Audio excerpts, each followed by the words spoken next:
Bismillahirrahmanirrahim. Alhamdulillahirabbil alamin. Nahmaduhu wa nasta'inuhu wa nastaghfiruh wa na'udzu billahi min shururi anfusina wa min sayyiati a'malina.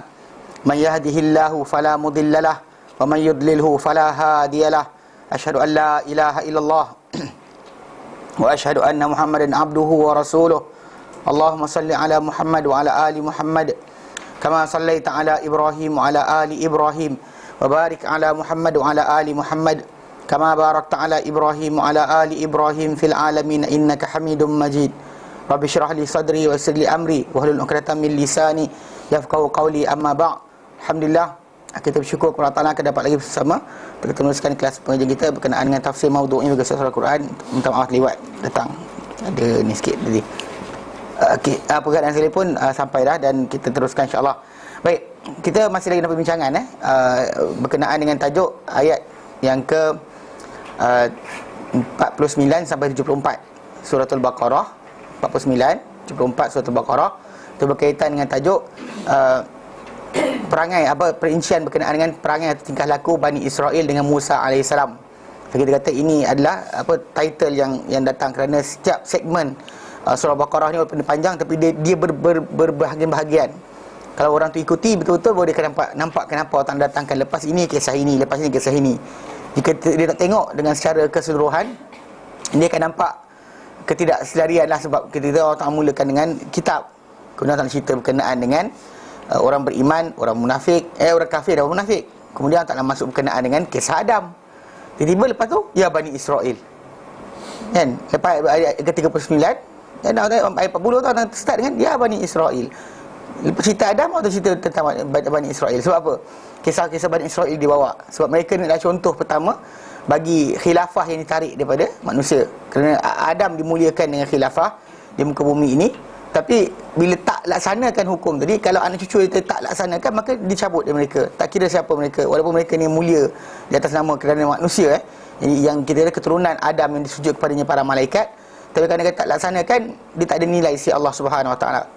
Dan Allah Ta'ala berikan alasan daripada bahagian segmen pertama surah Al-Baqarah ni. Kita kata kenapa Bani Israel ni, kenapa Allah Ta'ala tarik di mereka ni khilafah.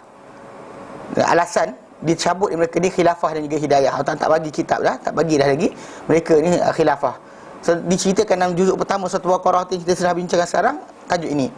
Mana ayat yang 40 sampai 48 adalah berkenaan dengan secara umum peringatan Allah Ta'ala pada mereka. Kemudian perincian 49 sampai 74.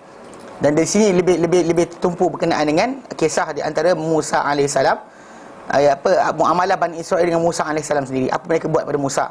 Itu kita baca itu, dan yang terakhir kita ambil adalah berkenaan dengan pengajaran atau tarbiyah yang ada dalam ayat-ayat berkenaan. Yang berakhir itu berkenaan dengan tajuk apabila tidak menjadi dapat faedah manusia dan tanda Allah Ta'ala. Ini saksikan pasal dalam kisah tersebut dalam ayat 49-74 tu ada kisah berkenaan penghidupan orang yang telah mati depan mata mereka. Tapi kalau tak dapat kesan juga, tak ada guna. Sebab manusia yang tak dapat sebarang pengiktibaran daripada apa Allah Ta'ala beri pada diri dia, sama ada kebaikan atau keburukan, maka dia ada masalah. Mana hati dia tadi takkan sekali-kali akan diberikan kebaikan dengan hidayah, dengan ujian ataupun dengan petunjuk Allah Ta'ala tadi. Kerana manusia ni kadang-kadang Allah Ta'ala berikan kenikmatan supaya dia sedar Allah Ta'ala mendengar doa dia, contohnya. Tapi dia tak nampak dia itu adalah effort dia sendiri. Kadang ada orang tu diberikan musibah supaya dia balik kepada Allah Ta'ala, dan Allah Ta'ala berikan penyelesaian masalah dia. Pun kalau dia tak nampak iktibar kepada Allah Ta'ala juga masalah. So ini yang Allah Ta'ala tunjukkan yang secara kehidupan. Tapi yang Bani Israel tadi depan-depan mata mereka, orang mati tu dihidupkan semula. Dihidupkan orang mati depan mata mereka. Di akhir ayat berkenaan Allah Ta'ala nyatakan, "Tsumma qasat qulubukum min ba'di dzalik." Mengeras hati kamu sudah itu. Fahiyah kal hijar, di macam batu. Au asyadu qasa, atau lebih teruk atau keras lagi daripada batu. Pasal tak ada dapat.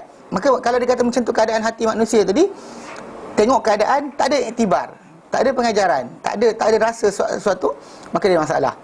Macam kalau dia kata orang tu mendengar doa pemakbulan, macam hujan turun, ada orang buat istisqa, hujan turun. Kalau dia tak dapat rasa, dia ada masalah. Kita macam biasalah, naturally kan. Dia kata kan semalam dia tembak ada benih hujan, jadi tu yang turun tu ya, itu masalah. Sebab sebenarnya hujan bukan turun sebab dibenihkan. Pemenihan boleh dibuat di awan kan, orang buat apa, letak air garam kan, terbang kan. Tapi masalahnya benda tersebut tak tentu turun dekat tempat mana dia orang nak. Pasal angin di atas sana bukan kita kawal kan. Tebal lah mana awan tu pun kita boleh buat efek awan itu akan tebal, tapi masalah dia turun kat mana bukan kerja kita. Itu sebut dalam akhir surah apa, surah Al-Luqman, sebut di antara perkara yang hak dia saja, yang tak ada siapa boleh nak kawal adalah innallaha indahu ilmus saah. Subhanahu wa taala di sini dah ilmu tentang kiamat. Wa yunazzilul ghais, dan dialah menurunkan hujan. Tak ada siapa selain Allah Taala mengawal hujan. Pemoh hujan tu perasan je, kata saya buat sekian. Ada orang kata macam masak batu lah. Bata tu dia masak dalam periuk untuk, tak tahulah, kita tak faham juga. Yang dengan ikan kutuk-kutuk lebih kan, nanti dia marah pula. Tapi memang salah lah. Yang campak baju apa, pengantin atas bumbung. Benda tu ramai orang buat kan. Kenapa? Hujan-hujan lah kan. Ada orang saya kenal, dia hari kahwin dia hujan, hari tunang dia hujan, semua hujan. Tak ada hari tak hujan. Itu rezeki masing-masing lah. Kita kata kalau kena tak hujan, alhamdulillah. Kena hujan pun alhamdulillah jugalah. Ada kebaikan yang Allah Taala ketahui. Jadi itu terakhir tauladan ataupun tarbiyah yang diberikan oleh ayat-ayat berkenaan. Baik, ini masuk pada bahagian baru dan terakhir untuk tunjuk ni. Kemunasabahan di antara potongan dengan paksi surah. Okey, kita kata paksi surah Al-Baqarah ini adalah berkenaan dengan tajuk peringatan tentang akhirat. Itu sebab dalam surah Al-Baqarah ni telah datang peringatan tentang kematian, orang mati dihidupkan semula ada 5 kali lebih kurang. Yang manusia lah, sekali dengan binatangnya, dengan kisah Ibrahim, Nabi Ibrahim AS dengan burung tu kan, dia minta nak tengok macam ni benda mati dihidupkan semula. Berkenaan dengan kisah apa, kisah puluhan ribu, 4,000 orang daripada orang-orang yang terdahulu tadi mati kat Allah Ta'ala, dan mereka lari tinggalkan negeri mereka, kekodonnya lari daripada penyakit, dan negeri mereka ada penyakit, lari keluar. Allah Ta'ala matikan mereka macam tu 4,000, kemudian hidupkan balik 4,000 orang. Jadi dalam Quran Karim dia kisah-kisah ni dia berulang, dia bukan sekali, berulang-ulang. Dia kalau dia kata, kalau kita nak tengok mungkin pernah kita sebut sekali, kita sebut sekali lagi lah. Okey, kisah-kisah yang datang berkenaan dengan tajuk penghidupan yang orang telah mati tu, dalam yang kita dah lepas tadi tu, dalam ini kisah lembu ni, dan juga kisah yang berkait dengan dengan tajuk ketika mana Musa alaihissalam, kaum dia kata wa id qultum ya Musa lan nu'mina laka hatta narallaha jahrah. Dengan ketika kamu berkata pada Musa, kami tak beriman kau sehinggalah kami lihat Allah Taala apa? Jahrah, nyata depan kami. Itu surah apa? Surah Al-Baqarah ayat yang ke-55 56. 55 56. Itu pertama. Yang dalam konteks kita lintas ni, itu yang pertama. Yang kedua yang ni, yang kita akhiri segmen ni, itu berkenaan dengan ayat yang ke-68 sampai 67 sampai 74. Yang kisah berkenaan dengan sembelih lembu. Kerana ada orang mati, tak tahu siapa bunuh, maka Musa kata dengan mereka, sembelih lembu betina. Sembelih seekor lembu betina. Jadi diorang pun jadilah perbualan berkenaan dengan lembu betina tadi, dan berakhir dengan kisah yang kita kata dipukul. Allah kata idribuhu bi ba'dihha, pukullah dia mayat tadi dengan sebahagian lembu tadi. Ada kata lidah, ada kata bahagian badan ni, dia pukul bangkit semula. Bangkit semula. Dan sampai 68 sampai 74 ayat tu. Dan kemudian ayat 234. Allah Ta'ala nyatakan alam tara illal ladina kharaju min diyarihim wa hum ulufun hadaral maut. Adakah kau tak lihat Muhammad kepada orang yang keluar daripada rumah mereka? Kadang-kadang mereka ni beribu, bukan seorang, ribuan manusia. Mereka takut mati. Mereka kata mari kita pergi pindah ke negeri yang tak ada kematian. Kalau orang kan cari negeri tak ada mati je. Zaman dongeng, cerita dongeng-dongeng kan, negeri tak ada mati, pergi situ mati-mati dah. Nak buat apa kan? Dia rasakan nak kekal kat dunia lama sangat, jadi dia nak dunia negeri tanpa mati. Ada negeri tanpa mati akhirat. Negeri dunia ni akan mati. Tak kira kita umur kita panjang mana sekalipun akan mati. Jadi 4,000 orang tu Allah kata faqalahumullahu mutu. Allah Taala kata mereka matilah kalian. Thumma ahyahum, Allah Taala hidupkan mereka balik. Mati dia balik. Jadi ini yang ketiga. Mana yang ketiga datang kisah ni. Kemudian yang keempat, dia akan setakat dia seorang, dia dengan keledai dia sekali. Itu kisah Uzair. Ayat dia yang ke-259. 259. Yang mana dia Uzair dia lintas dekat kawasan berkenaan satu kampung. Dia kata macam mana Allah Ta'ala nak hidupkan lagi balik kampung berkenaan. Dia mati dah macam ni, dah semua binasa, macam mana nak hidup balik? Betul Allah Ta'ala matikan dia 100 tahun. Nak hidupkan dia balik. Dan ketika hidup dia balik tu, Allah tunjukkan depan mata dia macam mana keldai dia kering, tinggal tulang tu, dihidupkan balik depan mata dia. 259 Al-Baqarah. Yang tu dia dan juga keldai dia, dua-dua sekali dihidupkan balik. Kemudian dalam kisah yang ke-260, itu kisah yang kelima yang saya sebut tadi adalah kisah Ibrahim AS. Dia diminta Allah Ta'ala 260 Dia minta Allah Ta'ala supaya hidupkan, nak tunjukkan macam mana yang mati tu hidup semula. Maka Allah Ta'ala suruh dia ambil 4 ekor burung. Jenis apa tak tahu. Orang kita ada keluar ayam seekor, elang seekor, rak seekor, gagak seekor, macam-macam jenis lah. Kita dalam Quran tak cerita jenis apa, tapi dikumpulkan dalam Quran. Allah Ta'ala suruh cincang, letak empat kelompok pada 4 bukit. Kena panggil, mereka hidup balik, burung-burung berkenaan. So memang konteks surah Al-Baqarah mengingatkan itu, tentang berkenaan dengan masalah akhirat. Jadi konteks, kita kata ini kita bincangkan macam mana konteks surah ini, dan juga berkenaan dengan tajuk hidayah. Macam mana kita kata paksi surah ini adalah hidayah atau panduan untuk manusia ini menjadi khalifah Allah Ta'ala. Selain daripada tajuk akhirat, itu benar, adalah berkenaan dengan tajuk macam mana manusia ni patut layak menjadi khalifah Allah. Pasal kita kata dua isi besar surah Al-Baqarah. Kita ada satu pendahuluan, satu penutup, dua isi besar. Isi besar pertama kita tengah bincangkan sekarang adalah berkenaan dengan tajuk Bani Israel. Kenapa ditarik, alasan ditarik dari mereka ni hidayah dan khilafah. Bila masuk paksi yang kedua, start ayat 163 ni, yang kedua paksi kedua, mana isi besar yang kedua surah Al-Baqarah adalah berkenaan dengan macam mana umat ini layak menjadi khalifah. Dan tu semua orang tunjukkan ya ayyuhalladzina amanu, ya ayyuhalladzina amanu, ya ayyuhalladzina amanu. Tentang solatnya, tentang jihad, tentang haji, tentang puasa, tentang qisas. Dekat situ akan kita lihat. Jadi yang kat sini, yang awal ni adalah berkaitan dengan tajuk Bani Israel, kenapa Allah Ta'ala cabut dari mereka ni khilafah dan hidayah. Jadi kat situ konsep dia kata paksi surah. Okay, jadi kita kata dalam potongan ini saja 67 sampai 74. Macam mana kaitan dia? Okey. Dia kata hubungan potongan dengan paksi surah ini adalah nyata. Itu perbincangan mengenai nikmat-nikmat Allah yang silih berganti ke atas Bani Israel. Dari mana kita perincian kepada apa yang Allah Ta'ala nak ungkit dalam tajuk Bani Israel ni, apa mereka dapat. Dan kemudian penjelasan, pendirian, menolak dan juga menentang yang mereka biasakan adalah sebab dan adalah sebab terbesar perlucutan mereka daripada khilafah dan pengurusan terhadap sekian alam. Maksudnya punci itu je. Mana Allah Ta'ala dah beri nikmat yang banyak, tapi mereka menolak, menentang terhadap perintah Allah Ta'ala. Maka dengan sebab itulah terlucutnya dari mereka ni khilafah dan juga hidayah. Ni sebab itu Allah Ta'ala tarik. Tapi bukanlah sekali, berkali-kali. Kalau kita baca dalam kisah tu berkali-kali. Dengan kisah time makannya, time Musa kata masuk bandar, time Musa kata sekian, semua sekali diorang kontra. Apa Musa cakap, dia akan buat sebab opposite. Apa Musa sekian, kadang tu lah macam kita sering sebut, tu terlampau banyak privilege manusia ni, dia masalah.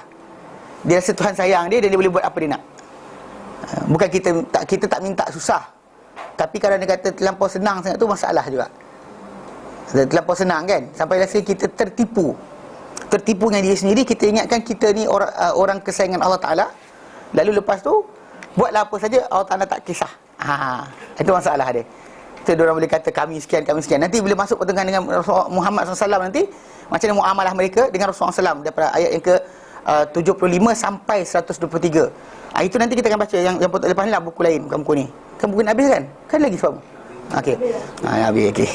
Jadi bila sambungan itu nanti kita akan lihat macam mana mereka kata kami masuk syurga, masuk neraka takkan kecuali beberapa hari je. Bani Israel fikir macam tu.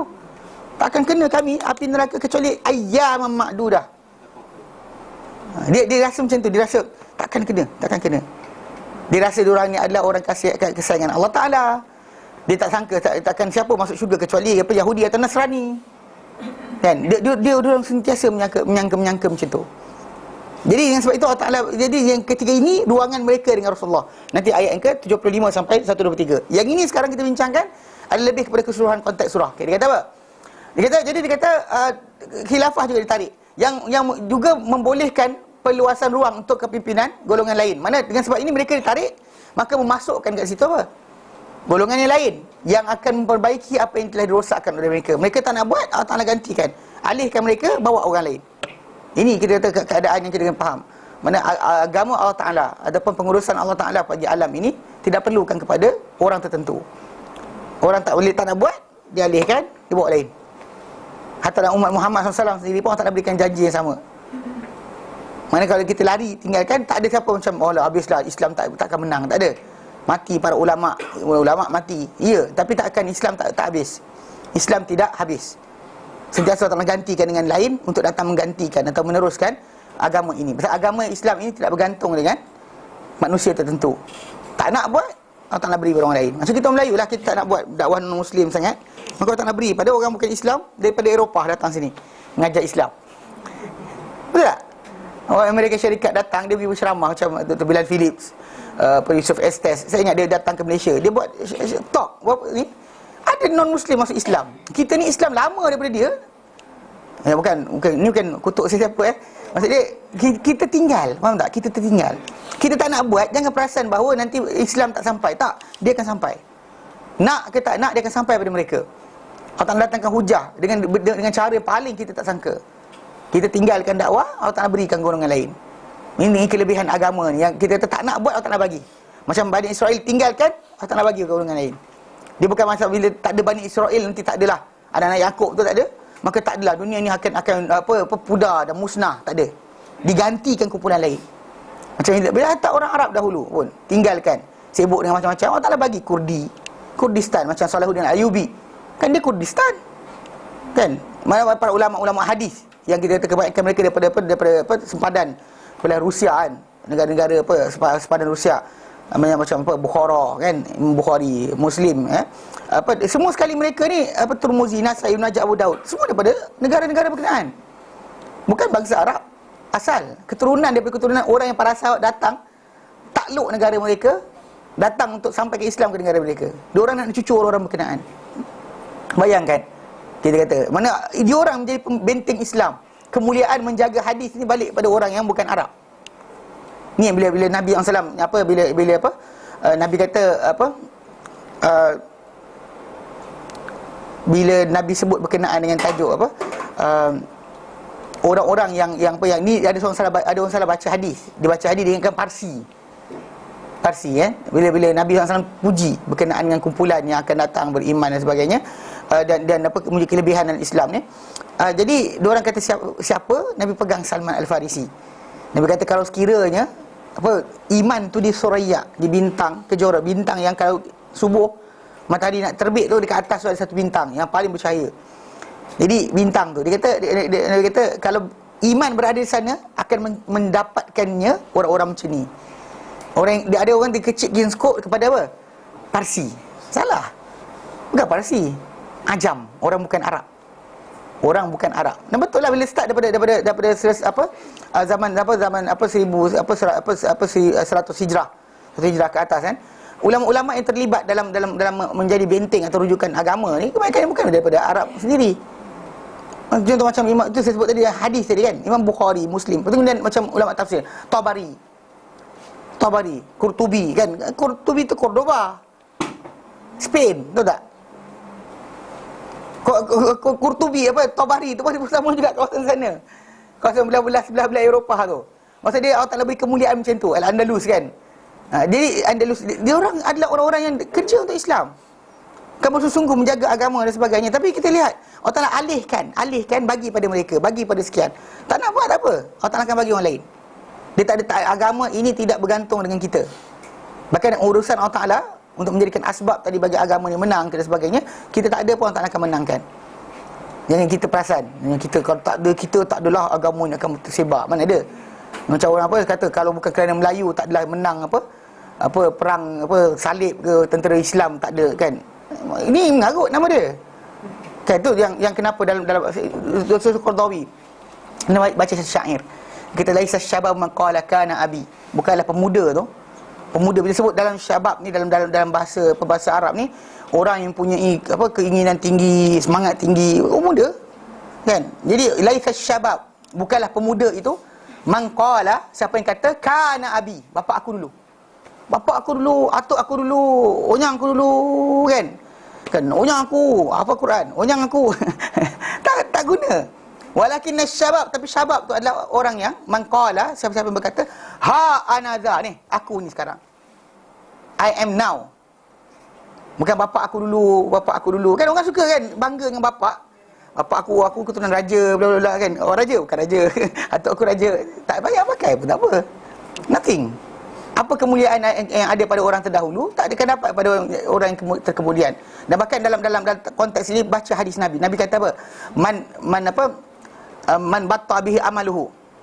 Barang siapa yang dilewatkan, ditangguhkan oleh amalannya, takkan disegerakan oleh nasab dia.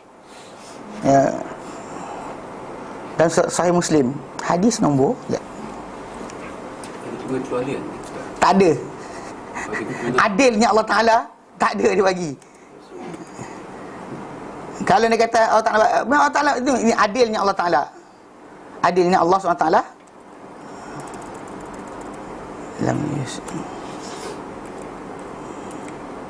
dia tak berikan benda berkenaan. Maksudnya semua orang ada apa?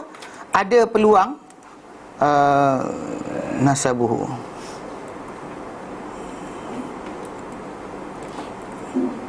Peluang mengejar syurga Allah Taala ni semua diberikan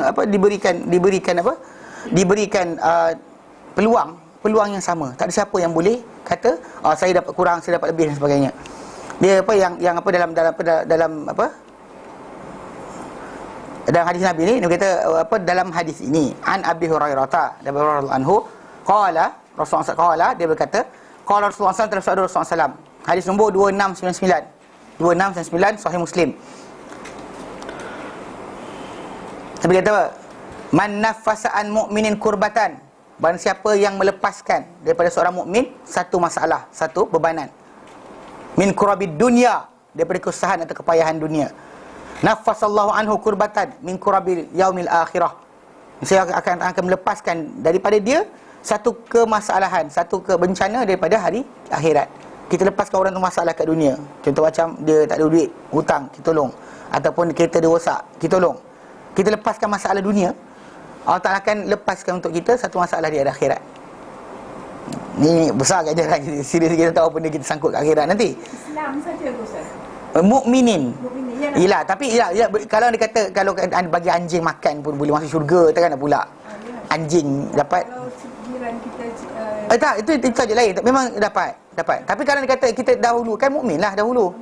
Dahulukan yang beriman dahulu. Anda kata yang bukan beriman tadi, kita dia masih dapat prioriti untuk benda berkenaan. Bukan pasal dalam hadis Nabi kata seorang wanita nanti masuk syurga dengan sebab anjing. Kalau anjing, takkanlah manusia yang kafir tak dapat pula.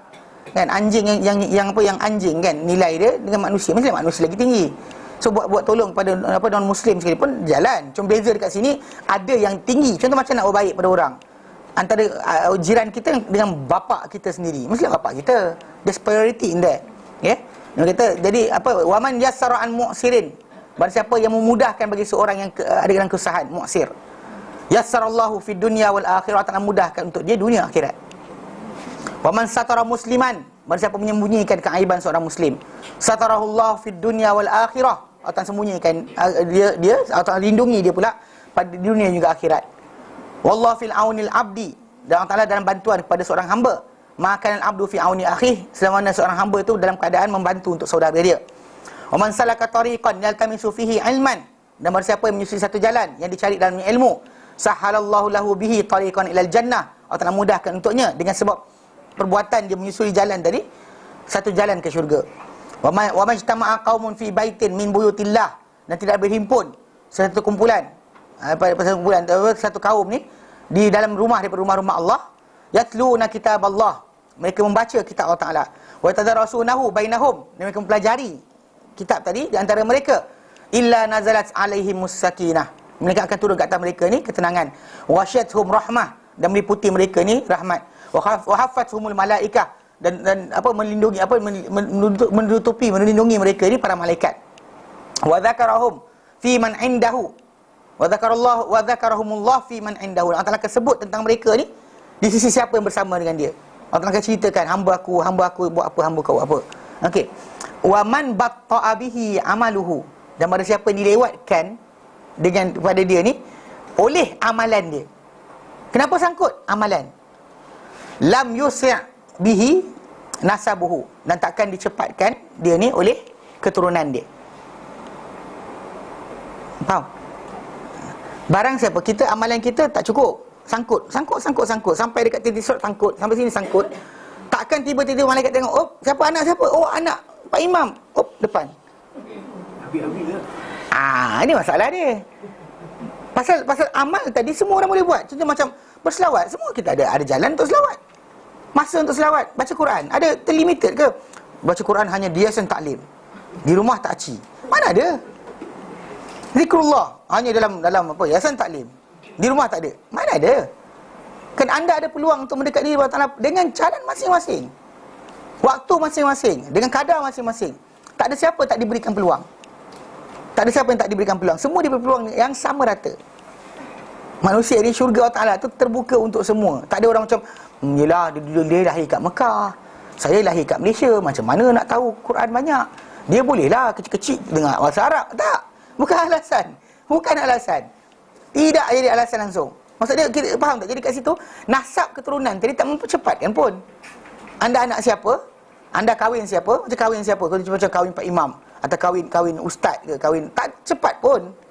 Tak ada macam, oh cepatnya sampai. Kenapa? Bini ustaz. Ini apa mentua ustaz pun tak ada juga. Tak faham tak? Ada orang dia ingat macam cepat ke? Tak. Nasab takkan cepatkan. Amal ya. Contoh macam kalau reaction seorang bapa tadi, dia buat urusan, pastikan anak dia hafal Quran, dia akan dapat kemuliaan tadi. Dan Nabi janjikan kemuliaan tersebut. Tapi dengan action yang dia buat, dia yang uruskan, dia yang usahakan dan sebagainya. Ya. Kan nak tunggu dah paksa budak tu suruh apa hafal Quran. Tak tinggal telefon, bah nak balik kata. Bah nak balik. Kan baliklah. Kan minggu depan nanti nak balik lagi. Alah kesian. Abah kata tak usah baliklah. Mak kata pula tak apa, biarlah dia balik. Nanti kan dia tak biasa dengan adik-beradik dia ni sebagainya. Masalah lah.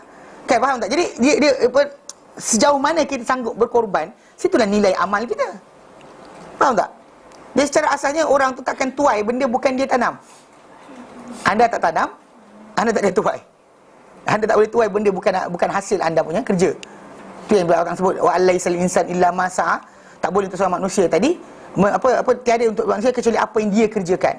Al-A'raf 205 kan. Jadi tapi ada orang kata tapi ada dalam dikatakan oleh Ibn Abbas ayat ini dimansuhkan. Bukan mansuh masalah hukum dia. Dia berkenaan dengan kefahaman. Sebab apa? Ada orang di akhirat nanti diberikan syafaat sebab anak dia. Contoh macam orang tu mati anak 3 orang, 4 orang sebagainya sebelum umur balik.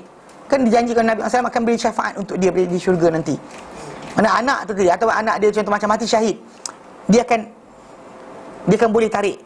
Tapi itu pun ada limitation dia, masih dalam lingkungan kalau Allah Ta'ala izinkan. Dia bukan masalah dengan suka hati kita. Siapa Allah Ta'ala izinkan. Allah Ta'ala sebut dalam surah Ayatul Kursi kan, Allah Ta'ala nyatakan man dzalladzi yashfa'u indahu illa bi'idnih. Mana takkan siapa boleh diberi syafaat, memberi syafaat kecuali dengan izin Allah Ta'ala.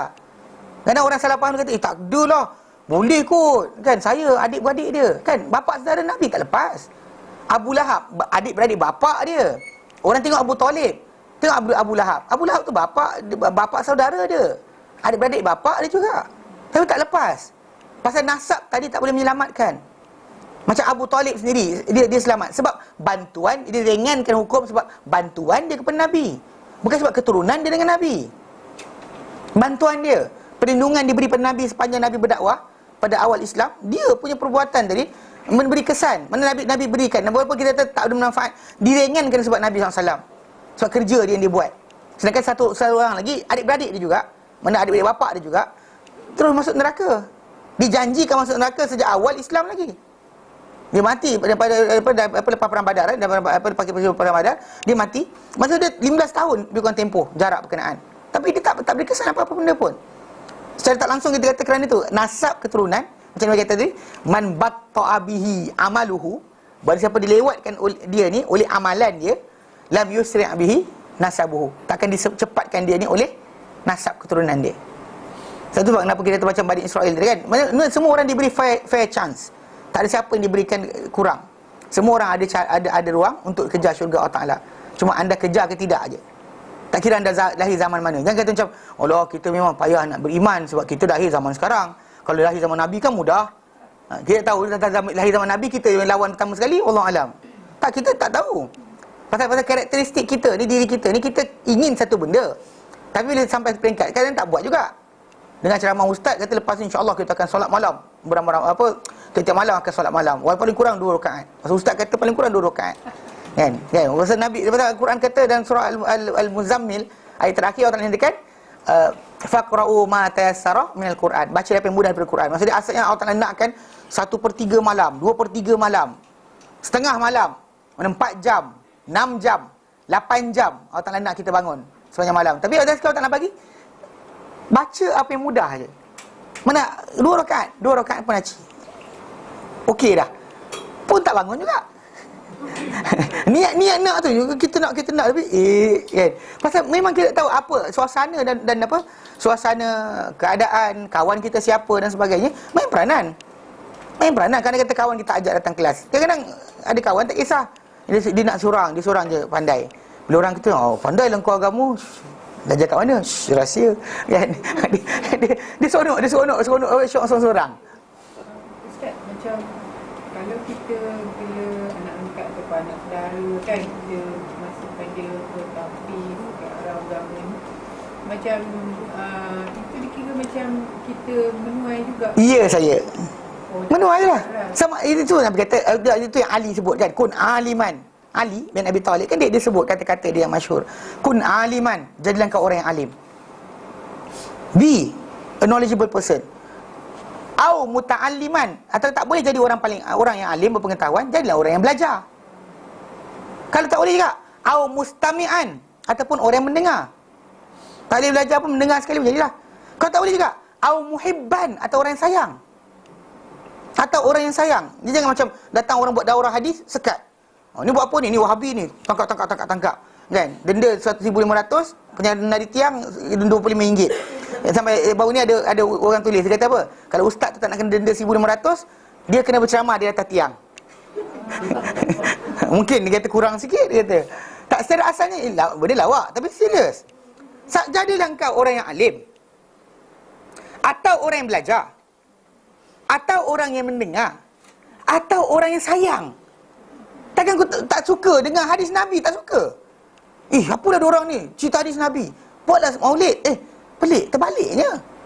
Orang belajar hadis Nabi, kita sekat. Orang buat program benda Nabi tak ajar, kita galakkan. Gila ke? Tak logik akal. Kita kata, Nabi kata, balighu anni walau ayah. Pandai sebut. Sampaikan daripada kurang sepotong ayat. Semua orang duk sebut kan, balighu anni walau ayah, balighu anni walau ayah. Tapi tengok apa jadi. Buat daurah hadis kan sekat. Dihalang, tak boleh.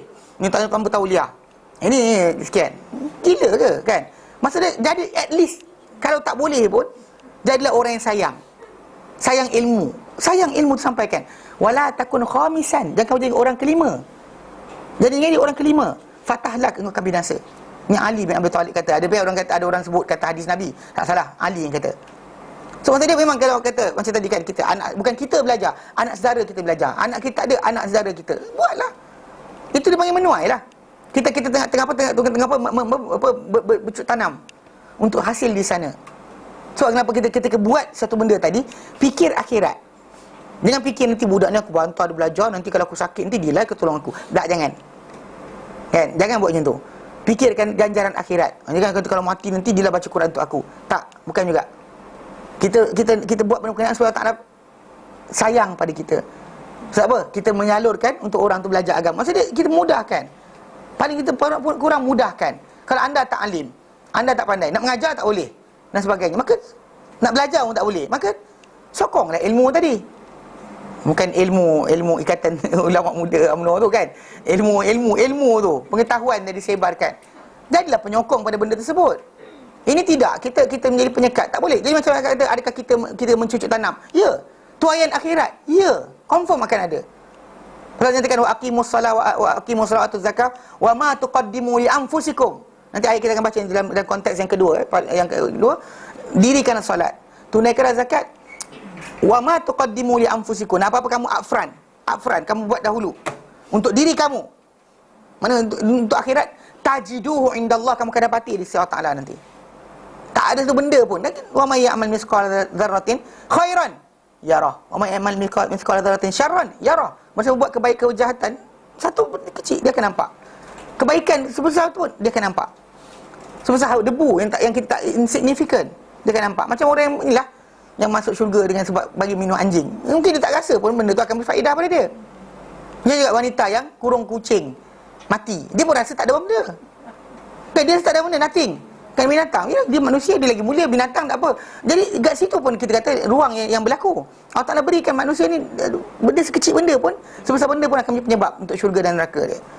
Bukan benda besar sangat yang kita tahu macam bentuk contoh macam ada baru ni disebarkan dalam WhatsApp, kata tidur lepas subuh adalah sekian, walaupun mungkin hadis Nabi tak ajar tapi ulama kata bla bla bla. Kita tak boleh mengharamkan benda yang halal. Itu je, benda halal tak boleh kata haram. Hanya kerana kita bayangkan, kita rasa. Tak boleh. Kita start buat macam tu saja, dia masalah. Sebab benda tersebut tak ada hukum, datang kita menghukum benda berkenaan, dan kemudian kita kata tengok ada ulama-ulama yang tak ni sekian. Ulama tu masuk syurga dengan jalan dia. Awak masuk syurga dengan jalan awak. Pasal setiap manusia ni jalan syurga dia berlainan. Sahabat-sahabat Nabi ni kita lihat, ada yang sibuk dengan ilmu, ada yang sibuk berjihad, ada yang sibuk dengan infak. Mana mereka ni dikenali dengan ruang masing-masing. Yang mungkin kita kenal untuk semua benda adalah Abu Bakar lah. Semua benda dia masuk. Tapi yang lain sendiri tak. Dia ada ruang masing-masing. Benda yang kadang-kadang tabi'i diri kita suka benda tersebut. Itu je.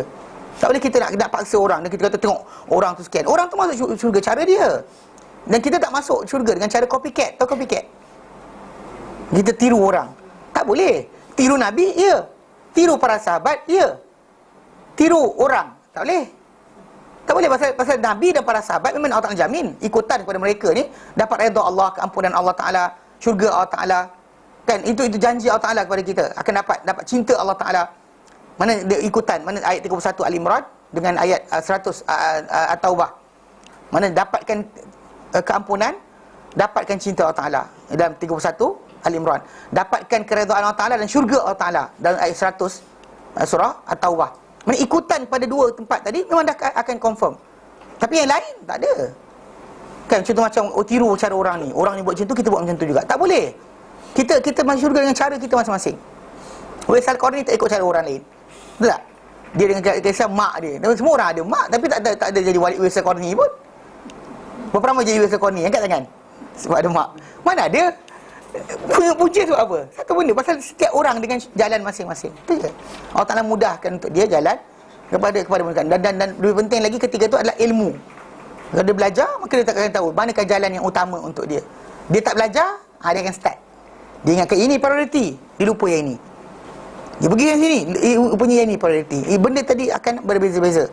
Yang sebab itu kita kata, memang Allah Ta'ala berikan, kita kata nasab dan keturunan tadi tidak menjadikan kesan. Kecuali lah dengan izin Allah Ta'ala pada tempat tertentu je. Mati syahid, anak kita hafal Quran. Ni nak sebut berapa benda je. Yang lain-lain sangkut. Bahkan yang kita mati syahid saya pun takkan boleh buat kecuali pada tempatnya sahaja. Allah Ta'ala izinkan, dia ada satu konteks besar. Allah Ta'ala di atas segala-galanya adalah Allah Subhanahu Wa Ta'ala. Tu man dzalladzi yashfa'u 'indahu illa bi'idznih. Habis cerita.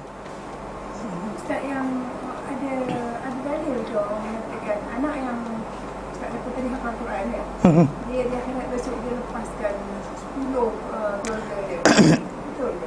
Dia dan mak bapak dia akan suruh baca Quran, ya. Dia Baca Quran dan bawa naik mak bapak dia, ya. Dia tapi nak kena 10 orang tu saya tak pasti 10 orang tu. Okay. Kalau yang orang mati syahid 70 orang, ya. Orang mati syahid 70 orang, betul. Syahid dalam perang fisabilillah. Bukan syahid kena penyakit taun, penyakit wabak penyakit. Bukan syahid yang sekian-sekian, tak, syahid yang fisabilillah tadi. Syahid dalam peperangan jihad fisabilillah. Bukan lepas 10 orang, 10 kerabat dia sekarang. Tak, yang tu tak ni. Yang paling betulnya adalah dia dengan mak bapak dia sendiri. Itu ya, tapi lah ramai itu je lah. Itu sebab kenapa manusia tadi kita akan lihat. Contoh macam kalau katakanlah orang tu bukan hafiz Quran, tapi bini, seorang isteri bukan hafiz Quran, tapi kan suami dia nak mengulang Quran, jangan kacau lah. Di situ ada ruang dia dapat juga saham, tahu tak? menggalakkan suami dia mengulang Quran ni kan, bang janganlah bang, kan sibuklah bang kan. Masalah lah. Dia jadi ejen untuk menyekat suami dia hafal Quran, masalah. Faham tak? Dia jadi either penggalak ataupun penyekat. Kalau anda penggalak, maka ya. Contoh macam untuk solat berjemaah di masjid, bini tu suruh suami pergi galakkan suami. Ya. Dan kalau kata suami dia rajin pergi masjid, bang, lepaklah dari rumah hari ni. Itu penyekat nama dia. Jadi orang tu akan dapat faham ikut kadar. So kenapa fikir akhirat dulu sebelum dunia? Kalau kata fikir akhirat dahulu, banyak benda kita akan let go. Kalau fikir dunia banyak sangat, dia masalah. Kita akan rasa macam ish kan, nilai itu sebagainya. Tapi kalau akhirat itu adalah kita priority, kita akan matikan berkenaan dengan masalah benda yang menyekat ganjaran akhirat kita. Kita akan nampak, oh ini pahala aku, ini pahala. Allah Ta'ala suka aku kalau aku buat macam ni. Macam itulah jalan dia. Secara asalnya kita kata, memang kita kata memang manusia yang tadi takkan dipercepatkan dia dengan azab dia. Itu je asas dia. Kerana itu yang berlaku bila mana Bani Israel dahulu ditarik. Mereka keturunan para anbiya, anak nabi, keturunan nabi. Dan diorang boleh berkata, aku punya saudara, papa saudara aku nabi, adik aku nabi. Macam adik-beradik Yusuf, adik-beradik nabi. Kan anak nabi. Siapa ni? Anak nabi, adik-beradik nabi. Yang lain kita tak dengar lah dengan detail. Tapi diorang ni diberikan dengan detail. Pasal kumpulan yang mengaku beriman tapi tak laksana. Dia beza dengan orang yang kufur, tak nak buat. Orang kufur tak percaya Tuhan satu benda lain, tak percaya seorang Rasul lain. Ini yang percaya Allah Ta'ala, percaya Rasul itu Rasul, tapi mereka buat di opposite apa diarahkan. Ini yang berbeza keadaan ni. So ini paksi sebenar kenapa Bani Israel dicabut dari mereka ni pengurusan dan khilafah dan juga hidayah dan juga pengurusan di muka bumi ini, dengan sebab mereka tak nak buat. Sedangkan mereka mengaku kami mukmin. Amanah, kami dah beriman dah, dia kata. Tapi bila disuruh buat mereka lari daripada pelaksanaan. Sebab tu bezanya masalah iman yang kita kata yang ada dalam konteks yang kita bincangkan nanti dalam bahagian kedua surah Al-Baqarah ni adalah pelaksanaan, bukan masalah percaya saja Allah Ta'ala Tuhan. Percaya Allah Ta'ala Tuhan dalam masalah apa? Solat macam mana? Percaya Allah Ta'ala Tuhan. Qisas buat tak? Percaya Allah Ta'ala Tuhan. Masalah jihad buat tak? Haji kan, benda tu disusun oleh Allah Ta'ala pada kita nanti dalam surah Al-Baqarah yang juzuk kedua nanti masuk berkenaan dengan cerai berai, cara perpisahan dalam Islam. Boleh ke tidak, macam cara dia edah nak jaga ke tidak, semua diceritakan kat situ. Sebab nak tunjukkan bahawa kamu mukmin, ini pelaksanaan kamu. Dia bukan masalah iman dengan mulut saja atau dengan lisan. Tapi dengan pelaksanaan. Yang itu akan menjadi tajuk. Okay, jadi sama dia kata pada permulaan potongan terdapat peringatan untuk Bani Israel berkenaan nikmat Allah Ta'ala. Itu ayat yang ke-40, ayat 40 sampai 48. Okey. Potongan terdapat peringatan untuk Bani Israel berkenaan nikmat-nikmat Allah ke atas mereka, serta apa yang mereka balas nikmat-nikmat ini dengannya. Apa mereka buat? Dapat apa? Mereka balas apa? Dan kemudian ia berpindah kepada penyebutan kesalahan-kesalahan mereka lakukan. Menyebut kesalahan-kesalahan mereka lakukan beserta penjelasan sebahagian hukum-hukum yang telah kena terhadap mereka. Allah Ta'ala ceritakanlah start daripada kisah bila Allah Ta'ala katakan apa, mereka sembah patung anak lembu. Mereka kata pada Musa AS tak nak beriman kecuali nampak Allah Ta'ala depan mata. Suruh masuk bandar, dan tunduk, cakap hittah, dia tunduk, bukan tunduk, dia tongging punggung dia, kemudian kata hintah. Kemudian minta minum, Allah Ta'ala bagi minum. Dan kemudian dia tukar ganti kalimah yang Allah Ta'ala arahkan. Kemudian minta kepada Musa keluarkan bawang, kacang, timun-timun daripada bumi ni. Dia minta kepada Tuhan. Dan Allah Ta'ala beri makanan yang elok. Dia sibuk nak kan benda-benda yang berkenaan. Ni saya tengok zaman sekarang ni orang sibuk berkenaan mana ni apa? Apakah mana berkenaan? Sebenarnya apa yang Al-Quran ceritakan berkenaan makanan syurga yang turun kepada Bani Israel tadi, anda tak dapat dah, tu cerita dia. Stop situlah. Kan? Mana yang yang Nabi ceritakan macam dibentuk macam cendawan. Kesan daripada mana dahulu. Itu yang mungkin diceritakan. Tapi mana satu tak tahu. Yang kita kata tak perlu, tak penting sangat kita cari. Yang sekarang ni orang kata makanan sunnah.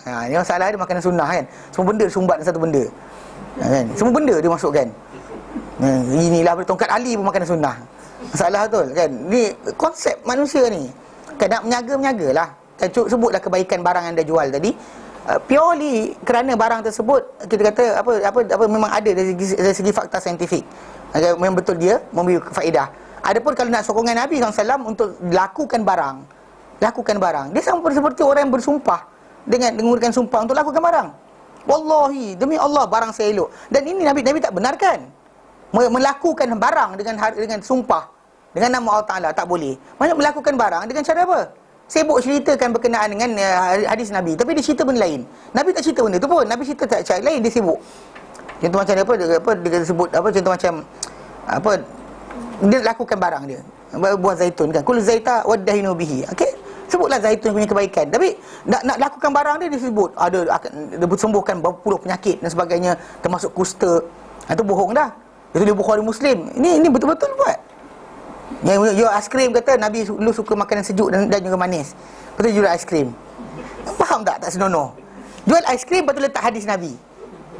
Faham tak? Jadi jangan macam tu, jangan. Mana nak lakukan barang benda elok-elok. Kau tanya apa kebaikan disebut dulu secara fizikal. Dan macam orang tu jual ke pedang kan. Jual pedang tu kuat sebab apa? Itu je, bukannya dengan cara pedang ni lu pernah di sekian tempat di mana diambil biji besi pedang tu tadi Nabi pernah lintas. Habis masalah.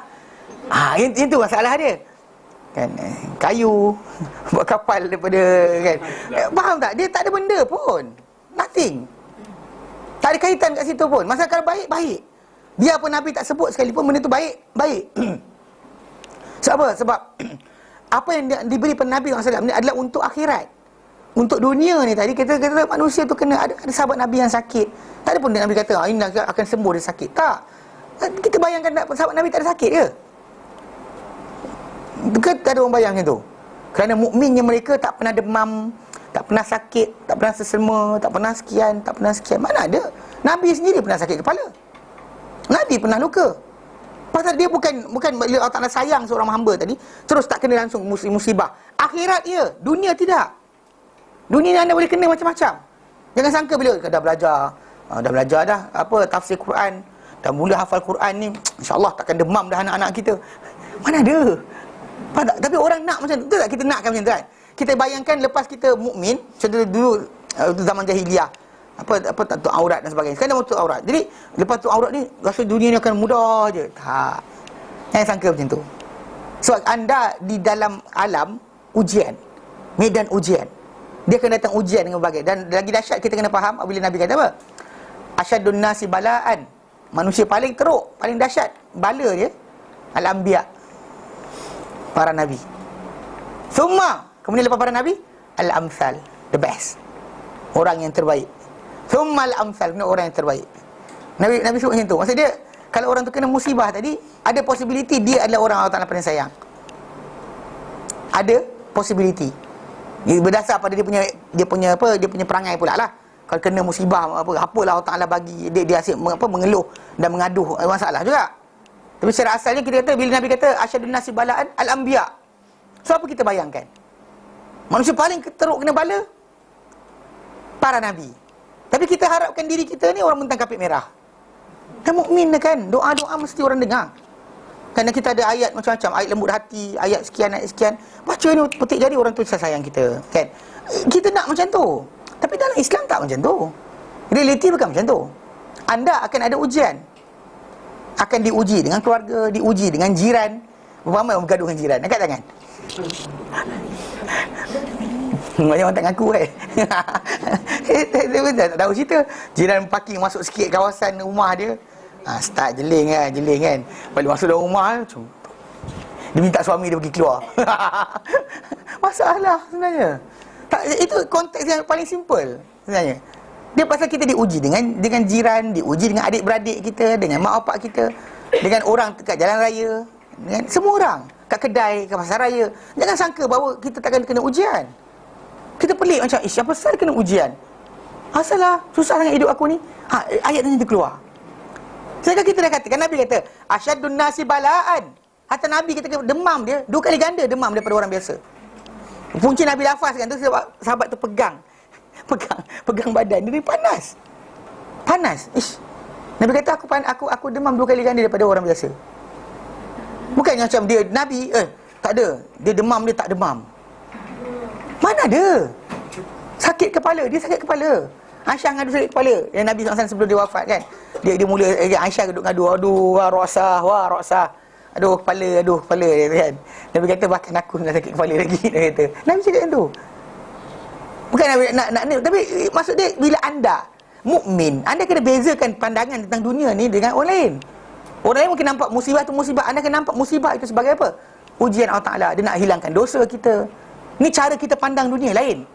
Kan kata orang yang tak ada beriman ataupun kurang iman atau kurang ilmu, mungkin dia akan nampak benda tadi macam alah, dia sibuk cari penyelesaian, dia lupa berkenaan dengan apa? Ujian yang Allah Taala berikan untuk apa? Penghapusan dosa, mengangkat darjat, menyuruh dia berdoa. Kan kalau tidak mulut dia ingat benda lain. Tapi bila sakit je Allah, kan? Kan betul tak? Orang bila sakit Allah kan? Allah keluar Allah. Time lain tak ada. Kan? Tengah happy mana ada Allah. Kan? Happy mana ada Allah. Dia ada benda. Dia gelak ya, ketawa mana keluar Allah kat situ. Jangan kecuali dia ambil mazhab apa sufi kata hu tu Allah juga. Hu kan. Hu. Kan? Jadi dia kata hu pun sama juga. Allah juga kot. Tak ada. Beza. Tu sebab kenapa Allah Ta'ala berikan. Kadang manusia ni mulut dia kurang berzikir, Allah Ta'ala berikan. Dan bila dah banyak berzikir, tak kena ujian ke? Tak kena juga. Kita tak ada timbul tajuk, tak kena. Bahkan kita kata macam-macam penolakan kan. Kita penolakan apa terhadap para nabi lagi dahsyat berbanding dengan penolakan terhadap kita. Orang cakap orang tuduh Wahabi, tak ada benda lah. Kan para nabi lagi teruk kena. Bapa saudara kata gila. Ketika Nabi SAW berdakwah kepada golongan orang-orang yang datang haji.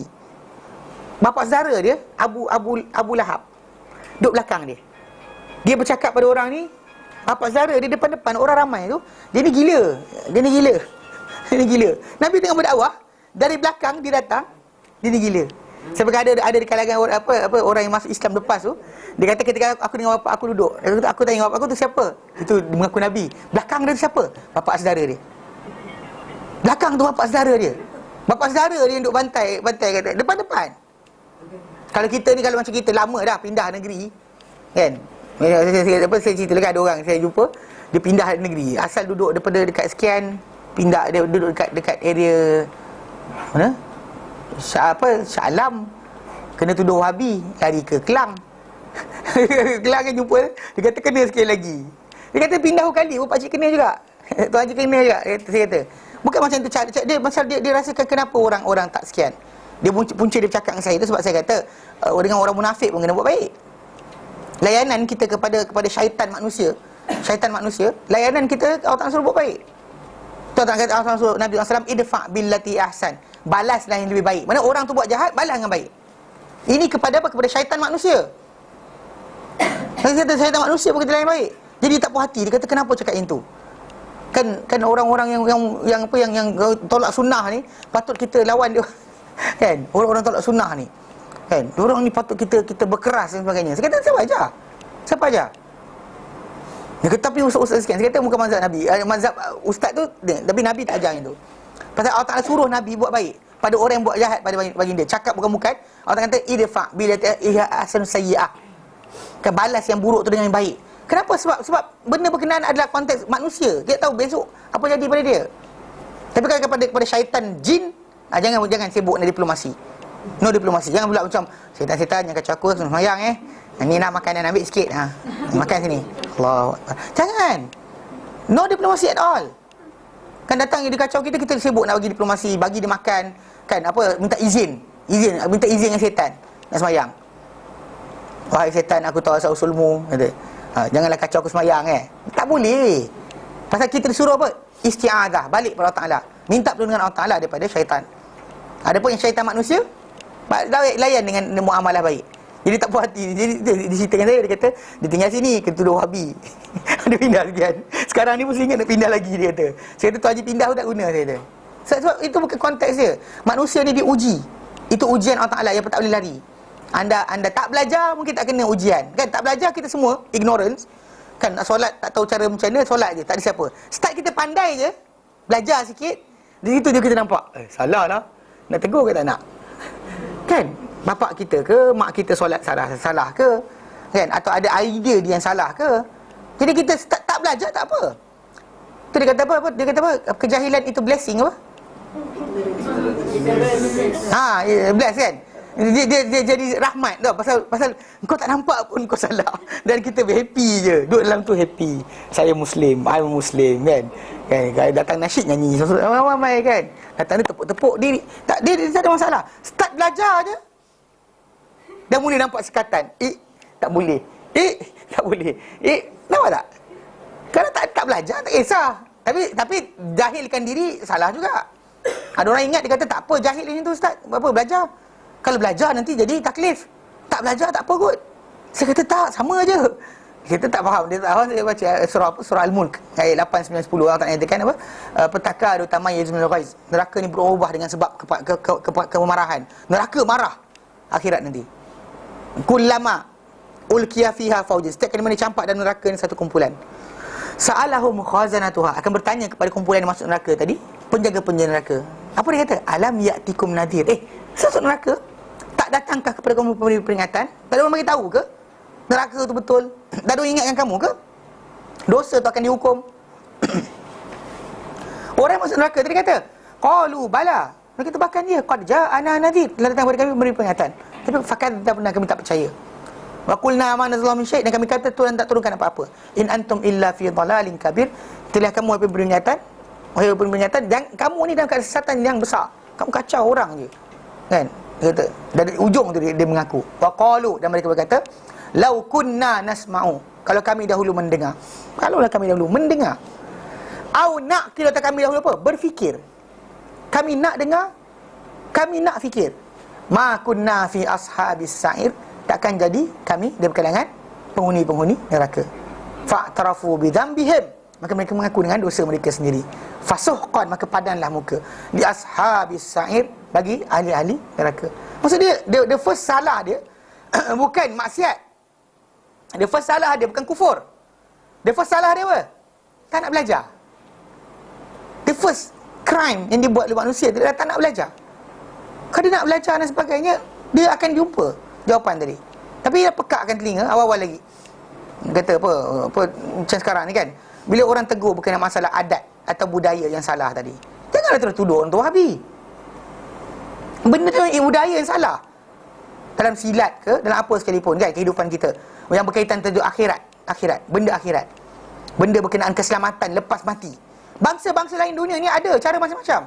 Firaun pun cara kan, tanam dia buat dengan piramidnya dengan cara macam-macam sebagainya, dan bahkan alignment kononnya ada lubang-lubang di piramid tadi menghala ke bintang-bintang, kononnya contoh macam roh tu akan pergi ke langit tadi, dan disediakan bersama dengan mayat tadi, disediakan patung-patung tertentu yang kepala anjing, kepala macam-macam kepala dia kan, yang kononnya akan menjaga orang mati tadi kan. Itu kan kepercayaan tentang setelah mati. Yang Islam ada kepercayaan lain. Yang kita ni berbeza daripada Yahudi, berbeza dengan Nasrani. Tiba kita sama dengan Hindu. Islam kan Hindu punya. Hindu sambut untuk hari pertama, hari ketiga, ketujuh dan sebagainya, kita Islam kan. Gila ke? Tak ada masalah. Kenapa? Apa benda ni? Dia pasal dia kata budaya. Dia budaya, dia kata ustaz. Budaya macam ni pasal dia berkaitan tajuk akhirat. Apa benda kita buat yang akan menyelamatkan mayat tadi? Apakah yang kita akan laksanakan dia boleh terselamat dari hukuman Allah Ta'ala? Siapa boleh kacau kat situ? Tapi bila kita kata budaya, tapi ini budaya. Budaya tak boleh masuk dalam masalah agama. Dia kata macam, ni sunnah ya ustaz. Sunnah hasanah. Kesian ustaz ke maafak dia. Kesian tapi ada kadar dia, cara dia. Apa kaedah? Nabi ajar. Tak kalau dia kata ustaz tu pun tahu juga. Dia dengan Nabi setara ke? Ini Nabi yang tak ajar tentang keselamatan lepas mati. Apa cara dia? Datang ustaz tu ajar, ada cara dia. Kan, solat sunat hadiah, lepas ditanam, baca sekian. Dan sekali baru ni bila keluar kena bayar banyak mana, kelang kabut semua. Kan? Tapi masalah benda tu. Tapi kalau nak belajar, boleh faham. Benda tu salah. Tahu dah Nabi tak ajar, tapi tak nak, dia tutup telinga. Awal-awal lagi dengar. Belajar mana? Madinah. Tapi baru ni ustaz yang tangkap tu belajar Mesir. Yang kena tahan kan. Belajar Mesir bukan belajar Madinah pun. Kan? Dia tak nak dengar. Kalau dia dengar, dia ketahu. Dia, kalau reason balik. Fikir balik. Tak logik. Katakan keselamatan orang lepas mati tadi, ustaz tahu, Nabi tak tahu. Nabi lupa nak bagi tahu, sahabat lupa nak belajar. Kita tahu lebih daripada Nabi dan juga para sahabat. Takkan kot. Kalau kita tahu ustaz, dia tak bagi kubur, dia tak bagi masjid, dia tak bagi jenazah, kereta jenazah, macam mana kita nak busuk mayat tu? Macam mana? Kita kata kita faham. Ah. So dia kata jangan guna masjid aku solat, jangan guna kereta jenazah aku, orang mandi semua tak ada. Kita nak bawa ke mana jenazah? Boleh tanam belakang rumah apa? Serius boleh tanam, tak salah. Tak salah tanam belakang rumah tau. Lesen je lah. Lesen lah, lesen lah salah sikit lah. Tapi kalau dekat tanah sendiri tak apa. Kalau tanah apa, tanah apa panggil apa? Satu kan freehold, leasehold. Leasehold tak boleh. Kalau freehold tak apa. Boleh buat kubur depan rumah. Tak, serius, tak ada salah. Tak ada secara asasnya. Sekarang macam ni, kita kata benda tersebut bukannya ruang untuk kita masuk campur. Benda masalah akhirat, syurga, neraka ni bukan ada orang tu boleh fikir-fikir rasa baik terus buat. Tak boleh. Saya kata ada beza kat sini. Dan sebab itu kita kata secara asasnya agama ini kita kata jelas dan terang. Cuma orang nak belajar ke tidak je. Dia belajar, dia dengar, dia kena dapat jawapan. Tapi awal tutup telinga tak nak dengar, masalah lah. Bila baru ni bila keluar kata apa, fatwa berkenaan dengan tajuk nak mengharamkan apa Wahabi Negeri Sembilan. Ada orang, ada seorang ustaz tu dihantar balik, dia kata apa, lepas ni jangan sembahyang kat Masjidil Haram, batal sembahyang. Kalau jenazah mati kat sana pun tak usah uruskan, pasal tangan Wahabi semua pegang. Itu masalah nanti. Kan kita cuba apa Quran, bacaan Quran kan, apa Ramadan 30 hari tu kan, ditanyakan secara langsung sebagainya, kena buang. Sebab benda tu memberi kesan kepada tajuk akidah. Sebab kita nakkan berpegang sunnah wal jamaah bukan sunnah wal jamaah sebenarnya. Kan ni nama degil dia, degil, tak nak belajar. Kan masalah tak nak belajar. Dia bagi alasan ni, saya ada soal lawak ustaz tu kata. Sumber air dekat ujung kampung, ujung bukit. Air lintas depan rumah kita. Ambil depan rumah dah lah. Tak payahlah pergi ke ujung sana. Ambil depan ni je cukup. Yang kes dia kata apa? Nak minum air, tuang dalam teko, tuang dalam cawan kan, bawa minum. Bukan daripada teko tergogok. Sebab kalau teko tergogok masuk Quran sunnah punya direct tak boleh. Kena ditapis dulu. Kan? Alasan lawak. Tapi saya kata apa? Zaman Nabi pun ada teko. Nabi minum ada air daripada baldi. Kan di biasa dia ada baldi tu di perah susu. Dia orang minum ramai-ramai tau. Tak ada teko-teko situ. Dia kata teko kan, dia buat lawak analogi. Nak fahamkan orang. Yang seorang ni yang saya tengok dalam video semalam, ujung sungai tu, dia kata dekat ujung sana. Dan sungai lintas depan rumah kita. Ambil sini lah. Tak payah ambil sana, dia kata. Tapi masalahnya tepi dah lintas dah. Sini ada orang ni kencing. Sini orang ni kan lintas. Ya, atas sana air putih. Sampai depan rumah kita coklat. Nak minum tak? Bukan ini coklat hijau kehitam-hitaman. Ini masalah dia. Itu sebab kenapa kena lompat balik ke depan. Pasal kalau sini yang mengalir depan pintu rumah anda tadi tidak ada pencemaran, ya, silakan gogoklah. Tapi bila dah ada sini tambah sini tambah sini sekian, ini orang sini kencing. Kau orang yang hilir dengan hulu kan, yang contoh macam hulu Kelang. So tengok air di sana. Pergi ujung sana. Dekat Kelang, Sungai Kelang yang dekat Kelang tu. Macam mana warna air dia? Sanggup nak berenang. Berenang tengok, saya tengok. Kan sibuk nak pergi ulu buat apa? Kalau tak ada pencemaran, betul. Bila berlaku pencemaran, maka anda kena balik pada sumber. Itu je jawapan dia. Itu masalah. Dia tak faham juga. Pasal orang ni kata boleh, dia pegang orang ni kata boleh. Orang ni kata boleh. Dia bukan Nabi. Atas lagi. Zaman berubah, manusia ni datang dengan macam-macam keadaan. Saya ingat dulu saya pernah jumpa dengan satu kumpulan, ada pakcik dekat Masjid Ofran. Tapi dia waktu tu datang rumah Datuk Murad. Beliau ustaz dari Duluan Jenderal.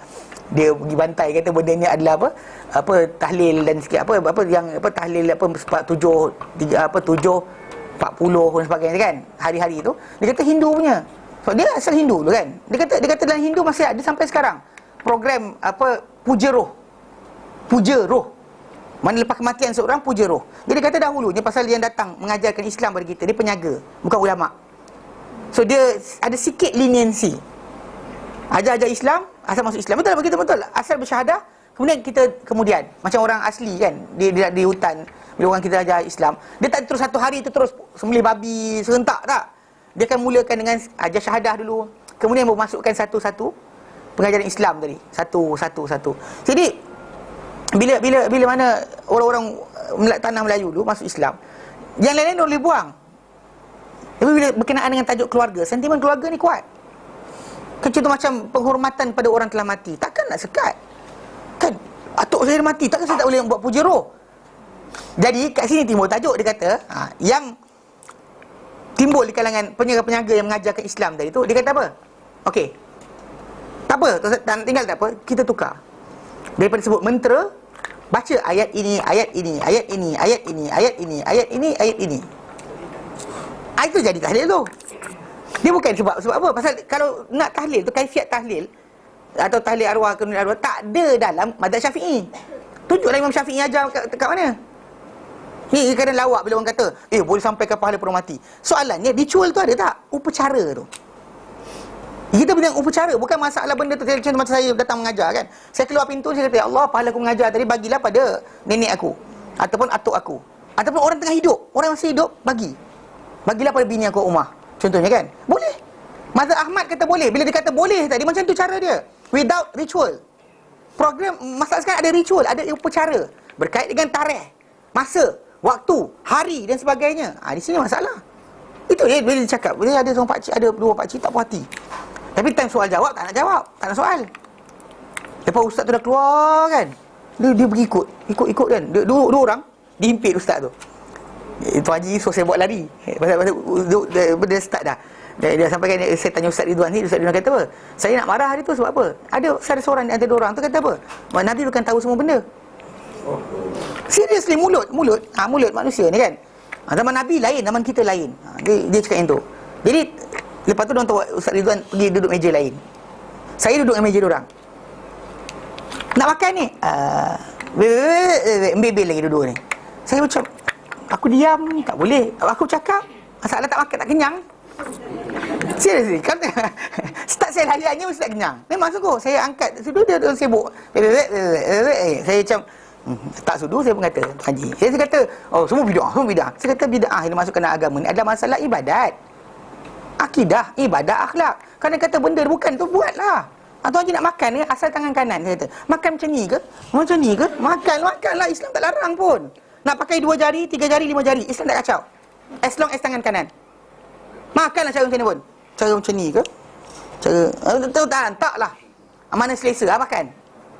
Makan cara mana nak. Tak ada larangan dekat situ. As long as tangan kanan. Tapi berkaitan dengan akidah, kepercayaan, apa akan jadi, apa akan sekian lepas kematian kita, apa akan, itu adalah akidah. Apa Nabi tak percaya, kita boleh percaya. Apa tak Nabi tak ajar, kita percaya dan kita percaya. Ibadah, cara dekat diri pada Tuhan. Apa Nabi tak tunjukkan sebagai cara dekat diri pada Allah Ta'ala, jangan anda buat. Yang guling-guling, lompat kan, suka sangat berzikir dengan lompat. Nabi ajar tak macam tu? Tuhan sayang kan macam tu? Soalan tanya, apa salahnya? Salah lah kat situ. Sebab Nabi ni adalah contoh terbaik.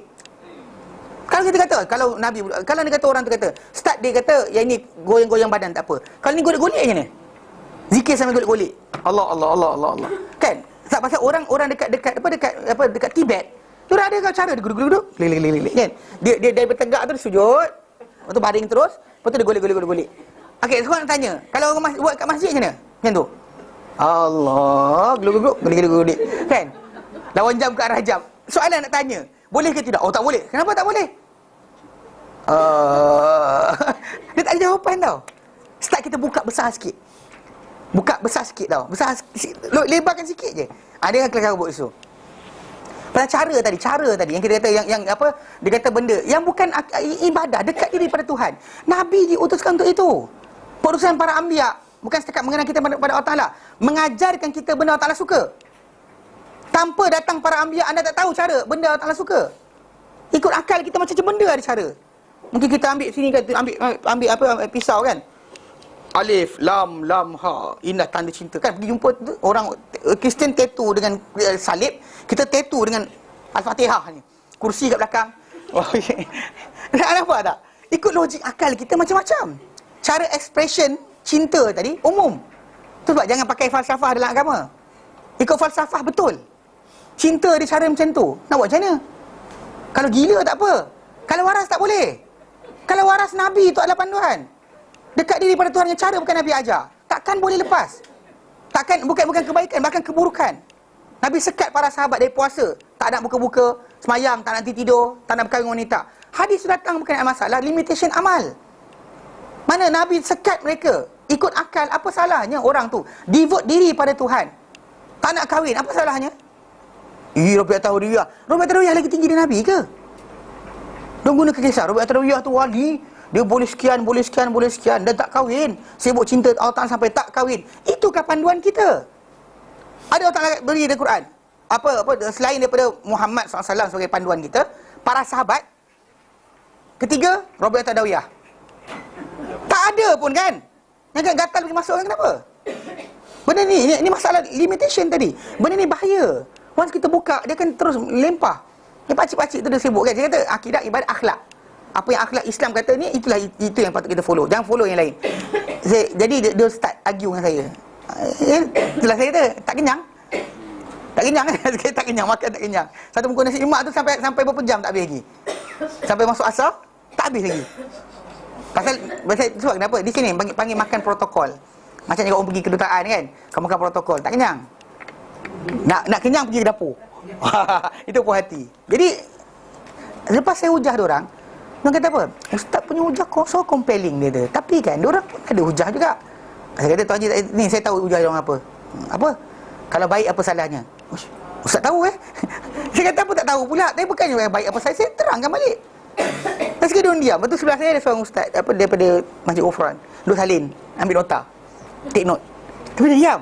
Yang diorang dia bertekak dengan saya. Dan sekali diorang kata, Ustaz jawab lah. Saya kata Ustaz pun diam. Tuan Haji dua-dua ni beria sibuk nak pertahankan, kenapa? Ustaz pun diam. Yang Tuan Haji bising kenapa? Dia kata dia diam. Faham tak? Tapi nak belajar ke tidak je. Start belajar, argument dia terpaksa diam. Saja sebenar. Jadi benda terbalik kepada hendaknya manusia ni buka hati dia untuk belajar. Bukan sebab kita kata kerana ini, kerana itu sebagainya. Tak ada. Dia nasab keturunan tak ada peranan. Kerana Allah Ta'ala boleh cabut daripada Bani Israel khilafah dan juga hidayah tu, dengan kerana mereka degil, lawan, dan Allah Ta'ala cabut dari kita bila masa je. Benda ni tadi Allah Ta'ala beri contoh macam tu. Jelas? Okey, berhenti kat sini. Wallahu alam. Okey, wassallallahu ala sayyidina Muhammad wa sallallahu alhamdulillahi alamin. Assalamualaikum warahmatullahi wabarakatuh.